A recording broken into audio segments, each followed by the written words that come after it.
Di era media sosial saat ini, semua orang berlomba membagikan semua pengalaman bahagia mereka.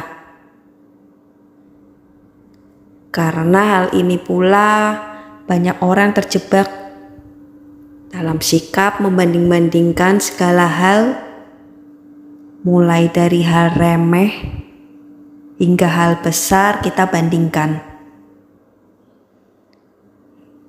Kita membandingkan siapa yang lebih cantik atau tampan, siapa yang lebih banyak teman, pakaian siapa yang lebih modis, makanan siapa yang lebih mahal, siapa yang sering berlibur, hingga nasib siapa yang lebih baik. Sebenarnya, sikap membanding-bandingkan berasal dari penyakit hati yang namanya iri hati. Kita jangan menyepelekan masalah hati yang satu ini, karena merupakan pemikiran yang sesat. Kita merasa Tuhan tidak adil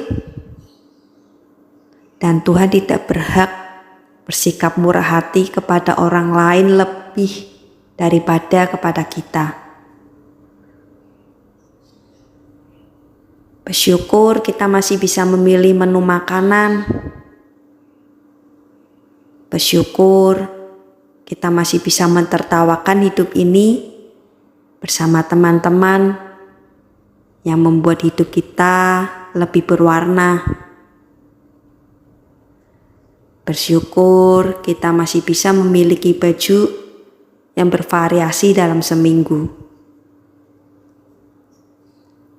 Lihat banyak berkat Tuhan yang lupa kita syukuri hanya karena kita terlalu sering membandingkan diri. Semua orang pasti pernah mengalami hal itu. Aku pun pernah merasakan hal tersebut. Berawal dari banyak waktu yang luang, di rumah aku jadi sering buka-buka media sosial. Niat hati hanya untuk hiburan, tapi lama-kelamaan jadi candu media sosial. Lihat kegiatan si A lah, si B, dan lainnya. Itu semua mempengaruhi emosi dan perasaanku. Jadi merasa tidak puas dengan apa yang sudah aku miliki, dan aku menginginkan milik orang lain. Pengen lebih dari orang lain. Akhirnya aku mengalami kemerosotan hati.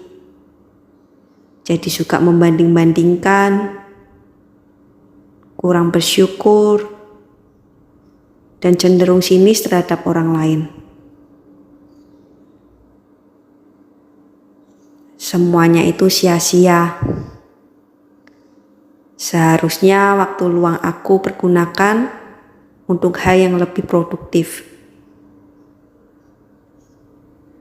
Akhirnya tanpa sengaja pula, aku membaca sebuah renungan rohani yang membahas tentang bahayanya media sosial kalau kita tidak bisa bersikap bijak.